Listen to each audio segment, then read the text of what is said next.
"What do you mean you don't have the keys? The house is empty." "That can't be right," I said, my knuckles white as I gripped my phone. The neighbor across the street was staring at me from his porch, watching me pace back and forth in front of what used to be my home. My name is Jasmine Rojas, and I had just driven 4 hours from my university to Bakersfield for spring break, only to find my childhood home with a for sale sign hammered into the front lawn. The windows were bare, no curtains, no furniture visible inside. 3 black garbage bags sat on the porch like unwanted guests. When I peeked inside one, I saw my clothes, my books, fragments of the life I'd left behind when I went to college. "Your father said you should have called first," my Uncle Thomas said, his voice hesitant on the other end of the line. "They moved last week. Didn't they tell you?" "No," I said, the word barely making it past the lump in my throat. "They didn't tell me anything." I hung up and called my father. Each ring felt like an eternity. "Hello?" His voice was flat, emotionless. "Dad? The house is empty. There are garbage bags with my stuff on the porch.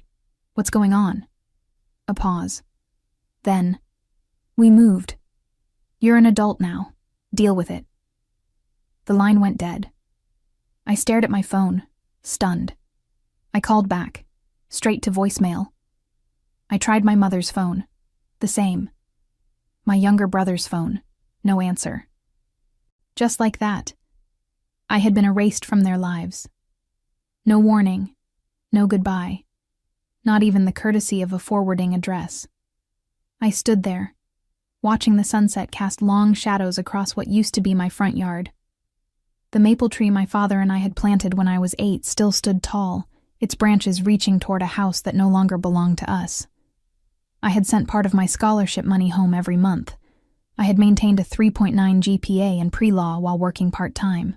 I had been the responsible one, the quiet one, the one who never caused trouble. And this was my reward. I didn't cry. Not then. Instead, I picked up those garbage bags and loaded them into my car. I checked into a motel for the night, laying out my salvaged possessions on the scratchy bedspread. A few textbooks, winter clothes I'd left behind, a broken picture frame with a photo of my family at the beach 3 summers ago. Everyone smiling. Everyone a liar. That night, I made a decision. If they wanted to erase me, I would return the favor. I would cut all ties. And I would build something they could never take away from me. I grew up believing family meant unconditional support. My parents had immigrated from Mexico before I was born, and family first was practically our household religion. My father worked double shifts at the manufacturing plant, and my mother cleaned houses.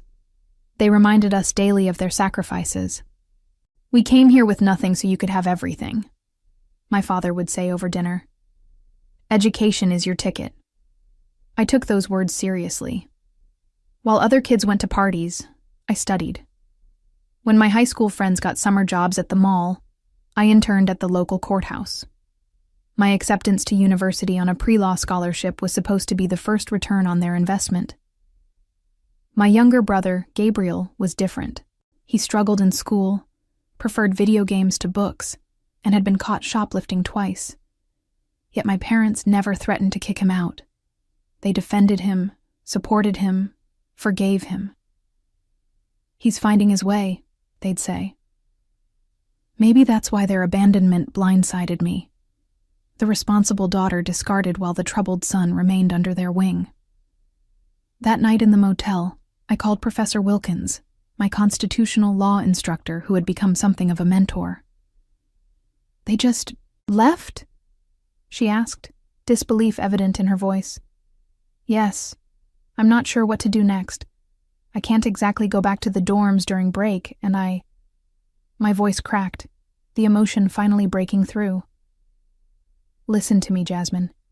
Come stay with me until the dorms reopen. We'll figure this out together."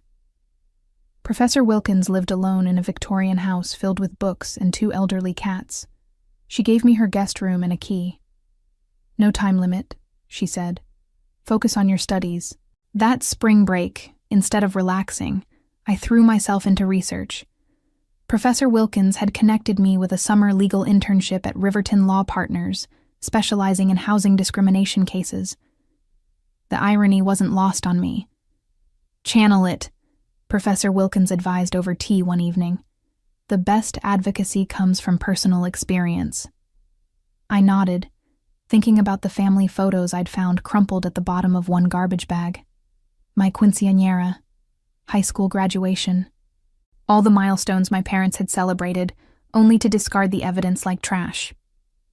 That night, I blocked their numbers. All of them. My father, mother, brother, even aunts and uncles who might enable their behavior. If anyone asked about my family, I simply said, "We're not in touch." No dramatic story, no plea for sympathy. I was rebuilding from scratch, and sentimentality had no place in the foundation. The summer internship at Riverton Law Partners changed everything. What started as basic research and coffee runs quickly evolved when my supervisor, attorney Eleanor Grayson, discovered my knack for connecting with clients. "You have something rare, Jasmine," she told me after I helped calm a young mother facing eviction. "You actually listen." I was assigned to assist with intake interviews, meeting families being pushed out of affordable housing by developers, elderly tenants facing illegal rent increases, students dealing with predatory landlords. Their stories resonated with me in ways I couldn't articulate. One evening, after a particularly grueling day interviewing 3 families from the same apartment complex who were all served simultaneous eviction notices, I stayed late organizing case notes. Eleanor found me there at 9 p.m., surrounded by papers. "Burning the midnight oil?" she asked, leaning against the doorframe. "These families have nowhere to go," I said. "The developer's offering them 2 weeks in a motel as compensation for breaking their leases early." Eleanor sighed. "Unfortunately, that's often more than the law requires." "But it's not right," I insisted. 2 weeks isn't enough time to find new housing, especially with security deposits and first month's rent. These people will end up homeless. "The system is broken," Eleanor agreed. "So what are you going to do about it?" That question lingered with me for days. What could I, a second-year pre-law student with an internship, possibly do? The answer came unexpectedly during a mandatory university financial aid seminar. The presenter mentioned that students could apply for social innovation grants, seed money for projects addressing community needs.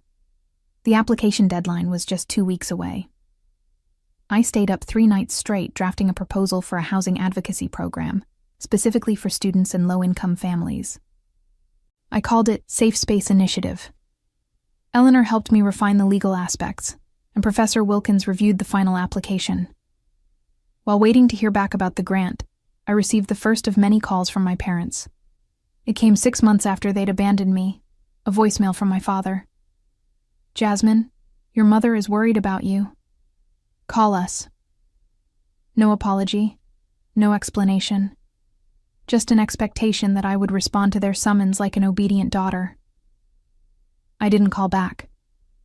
3 days later, another voicemail. "This silent treatment is childish, Jasmine. We're your family." I saved the message but didn't respond. The calls increased in frequency. Sometimes my father, sometimes my mother, occasionally my brother. Their tones ranged from demanding to pleading. None acknowledged what they had done. When the university awarded me the Social Innovation Grant, $25,000 to launch Safe Space Initiative, I didn't share the news with them. When I was offered a paid position at Riverton to continue my work through the academic year, I celebrated with Professor Wilkins and Eleanor instead. My new family was forming around me, people who supported me not out of obligation, but out of genuine respect and care. By January, the Safe Space Initiative had assisted 23 students fighting wrongful evictions. We operated out of a converted storage room at Riverton Law Partners, with 2 volunteer paralegals and a rotating schedule of law students earning clinical hours. Most days, I rushed from classes to the office, spending evenings reviewing cases and refining our approach. The work was exhausting, but fulfilling. Each family that maintained housing, Each student who avoided homelessness felt like a personal victory. I was building something meaningful from the wreckage of my own displacement. My parents, meanwhile, had increased their campaign to reconnect. The calls came with alarming frequency, sometimes multiple times per day. When I continued ignoring them, they enlisted relatives. "Your mother cries every night," my Aunt Lucia texted. "Whatever they did, can't you forgive them?" I didn't respond to these messages either. Forgiveness required acknowledgement, and they had yet to admit any wrongdoing. One Tuesday afternoon in February, I was counseling a sophomore named Devin, who had returned from winter break to find his landlord had rented his room to someone else, despite his paid-up lease. As we discussed his options, the office phone rang. "Safe Space Initiative, this is Jasmine," I answered, gesturing apologetically to Devin. "Jasmine, is that you?" It was my mother's voice. My stomach dropped. "How did you get this number?" "It's on your website," she said.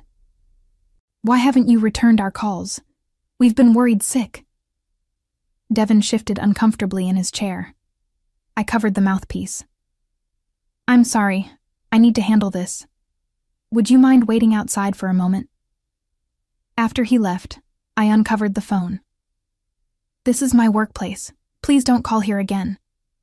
"We're your parents," my mother said, her voice breaking. "We have the right—" "You lost that right," I interrupted, "when you put my belongings in garbage bags and sold our house without telling me. I'm not doing this now." "Your father made a mistake," she pleaded. "We had financial troubles. The house was being foreclosed on. We were embarrassed." For a moment I felt a crack in my resolve. Financial troubles? Foreclosure? They had never mentioned money problems. "If you were in trouble, you could have told me," I said, my voice softer. "I would have helped. I was already sending money home." "Your father wouldn't allow it," she said. "His pride. You know how he is." I did know. My father's pride was a force of nature, shaping our family dynamics since childhood. But pride didn't justify what they'd done. "I need to get back to work," I said firmly. "Please respect my boundaries." I hung up before she could respond, hands trembling slightly as I placed the receiver down. The brief conversation had unearthed feelings I thought I'd successfully buried. Anger, certainly, but also a lingering sense of responsibility toward them. Later that evening, Eleanor found me still at my desk, staring at Safe Space's call log. "Everything okay? You seem distracted," she said, perching on the edge of my desk. I hesitated, then told her about the call. "Part of me wants to believe they had a good reason," I admitted.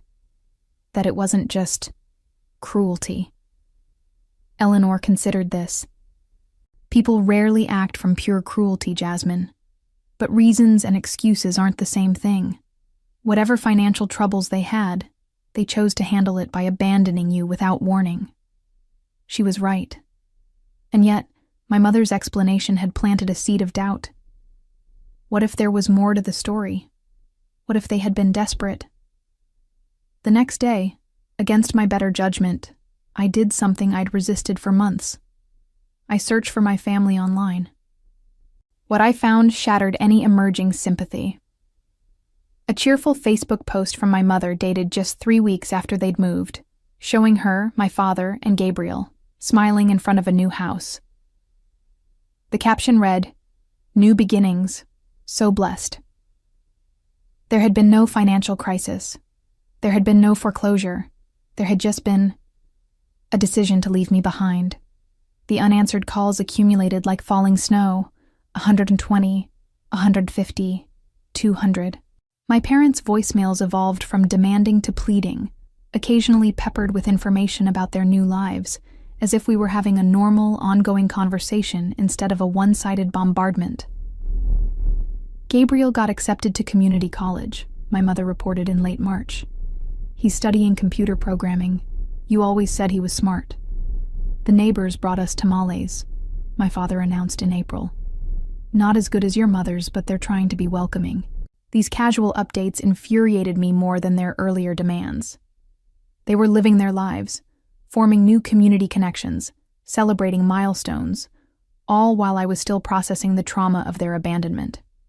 Meanwhile, Safe Space Initiative was gaining attention. A local news station ran a feature on our work, interviewing several students we'd helped.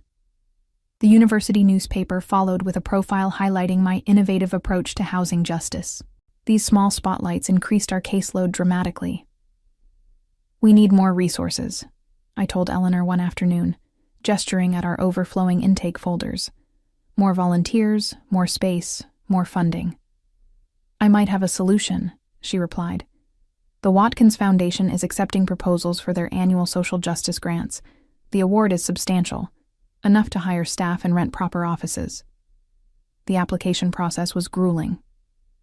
I spent weeks drafting and redrafting our proposal, gathering testimonials from clients, and compiling data on housing insecurity among students. The final document ran to 47 pages, detailing Safe Space's mission, methodology, and measurable impacts. 2 days after submission, I received a call from an unfamiliar number with my hometown's area code. "Hello?" I answered cautiously. "Jasmine, it's Mrs. Hernandez from next door." Our former neighbor. I hadn't spoken to her since the day I found the house empty. "I hope it's okay that I called," she continued. "Your brother gave me your number. He said you might not answer if you saw their names on caller ID." My defenses rose immediately. "If this is about reconnecting with my parents—" No, she interrupted. "Well, not directly. It's about the house. Your old house. Someone broke in last night. The police think they were looking for valuables, but of course the place is empty. Your father asked me to check if perhaps you had come back for something. He didn't want to report a break-in if it was just you." I nearly laughed at the absurdity. "I haven't been back since that day, Mrs. Hernandez. Besides, I don't have keys anymore." "That's what I told him," she sighed. "But there's something else. The intruder left something behind. An envelope with your name on it. The police gave it to me since I'm watching the property." My heart skipped. "What does it say?" "I haven't opened it," she said. "It's addressed to you. But it looks official. There's a law firm's name on it." "Official mail at my old address? No one should be sending me legal documents there. I'd updated my address months ago." "Can you open it?" I asked. "Just tell me what it says." I heard paper tearing, then silence. "Mrs. Hernandez? It's about your grandmother's estate," she said finally. "Your maternal grandmother. In Mexico?" My grandmother had died when I was 13. I barely remembered her. "What about her estate?" "It says you've inherited property in Oaxaca," Mrs. Hernandez read slowly. "And there's a bank statement. Jasmine, it shows a balance of over $400,000. My mind reeled. That can't be right. My grandmother lived simply. She didn't have that kind of money. The letter says the property was developed after her death. Resort condominiums. Your portion is the proceeds from the sale of 2 units. I grabbed a pen, scribbling as Mrs. Hernandez dictated the law firm's contact information. My hand shook as I processed the implications. Does it say when this inheritance became available? Mrs. Hernandez paused, papers shuffling. Yes, it was finalized last March. Last March, 1 month before my parents abandoned me. The timing couldn't be coincidence. They had known about my inheritance, and they had left me behind anyway. The Watkins Foundation called while I was still processing the inheritance bombshell. We'd been selected as finalists for their grant and needed to prepare a presentation for their board. Under normal circumstances, this would have been cause for celebration. The foundation's backing would transform Safe Space from a scrappy student initiative into a legitimate nonprofit. But I was distracted, my thoughts circling back to my grandmother's unexpected legacy. After consulting with Eleanor, I contacted the Mexican law firm handling the estate. They confirmed everything. The inheritance was legitimate, the money was mine, and, most tellingly, notification had been sent to my parents as my legal guardians over a year ago, when I was still 19. They kept this from me, I told Professor Wilkins during one of our regular dinners. They knew I had this inheritance coming and still put my stuff in garbage bags. She set down her fork. Have you considered why? Money, I said bitterly. They probably thought they deserved it more than I did. Perhaps, she conceded. But hiding an inheritance is difficult. You would have found out eventually. Maybe they were planning to tell me on their terms, to make me grateful, dependent. I pushed my plate away, appetite gone. Or maybe they never planned to tell me at all. The inheritance funds were transferred to my account 3 days before the Watkins Foundation presentation. I hadn't decided what to do with the money, but its presence offered a strange security. For the first time since finding my childhood home empty, I felt financially untethered from my past. The Watkins presentation was scheduled for a Saturday afternoon in May. I arrived at the Foundation's downtown offices an hour early, reviewing my notes in the sleek waiting area. Our proposal requested $300,000 over 3 years to expand Safe Spaces services beyond the university to the broader community. Eleanor arrived 20 minutes before the scheduled time, impeccable in a charcoal suit. Ready? She asked, sitting beside me. As I'll ever be, I replied, straightening my own carefully selected blazer. Navy blue, professional but not intimidating. The board can seem formal, she warned, but they care about impact. Focus on the human stories, how safe space changes lives. We were escorted into a boardroom where 8 people sat around a polished table. I recognized several from my research: local business leaders, philanthropists, a former judge. The Foundation's director, William Watkins himself, rose to greet us. Ms. Rojas, Ms. Grayson, welcome, he said, gesturing toward the presentation area. We've been impressed by your written proposal. Show us why Safe Space deserves our support. I connected my laptop to their projector and began. The presentation outlined Safe Space's journey from student project to community resource, highlighting key cases and systemic impacts. Eleanor chimed in with legal context, explaining how our model filled gaps in existing services. 20 minutes in, as I was describing our vision for expansion, the boardroom door opened. A Foundation assistant whispered something to Mr. Watkins, who nodded.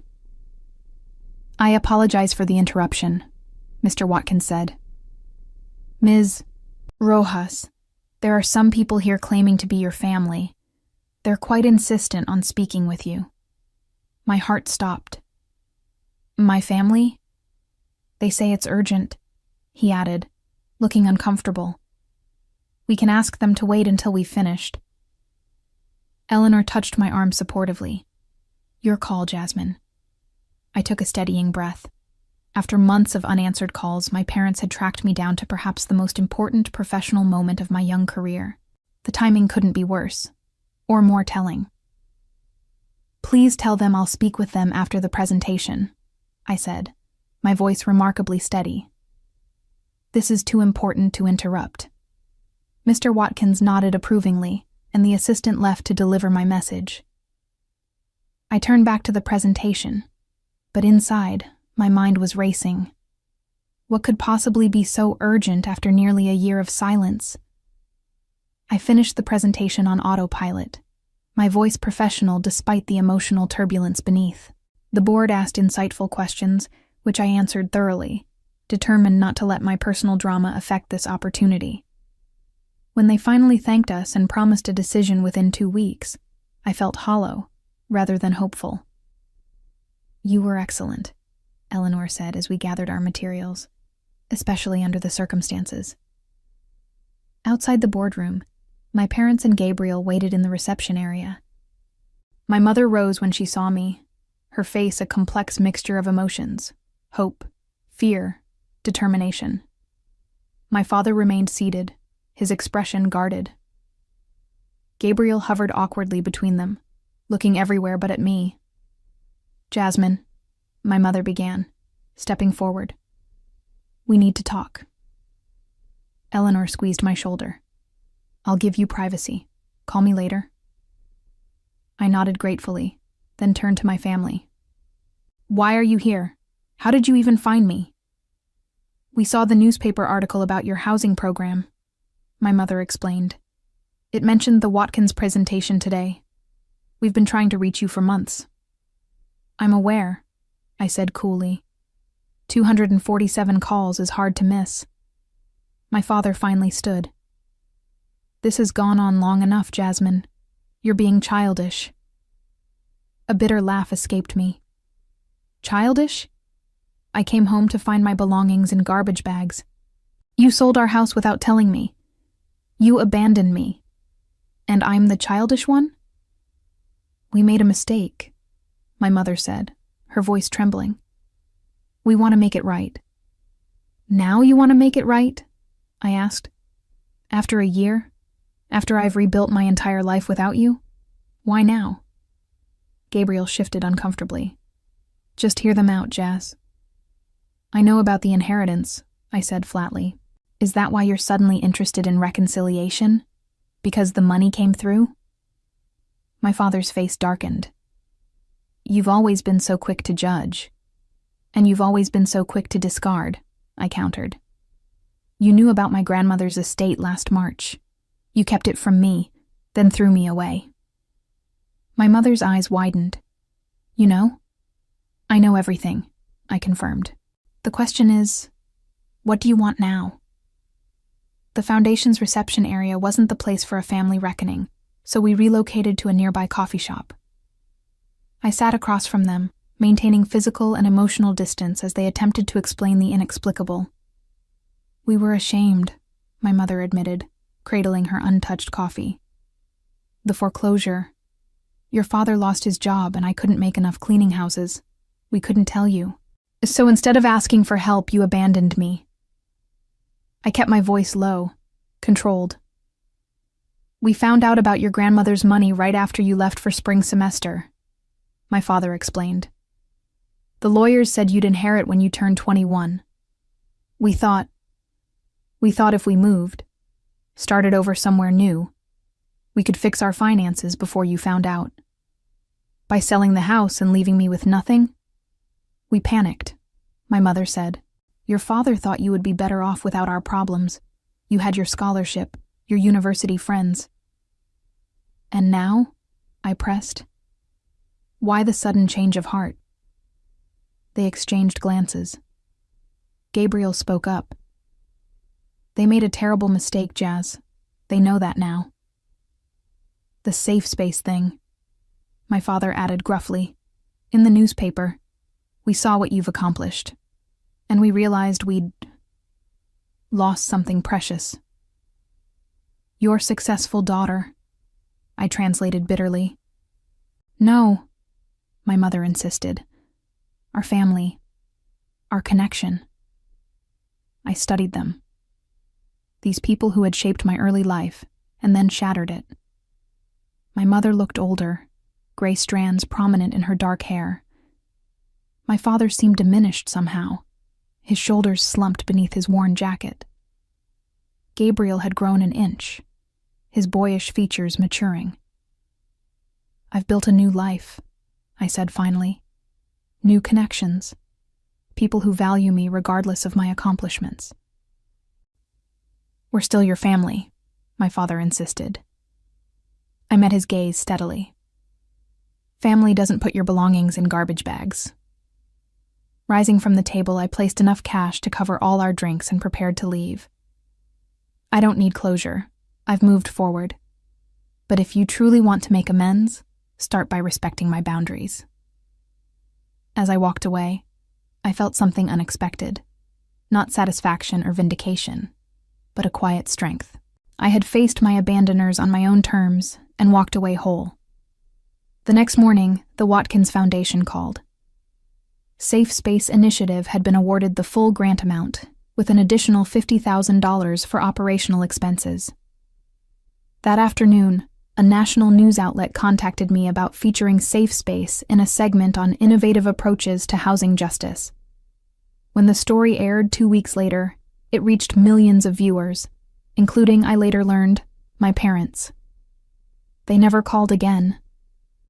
Sometimes the family you build yourself becomes stronger than the one you were born into. And as I looked toward my future, I knew I would never again measure my worth through someone else's eyes.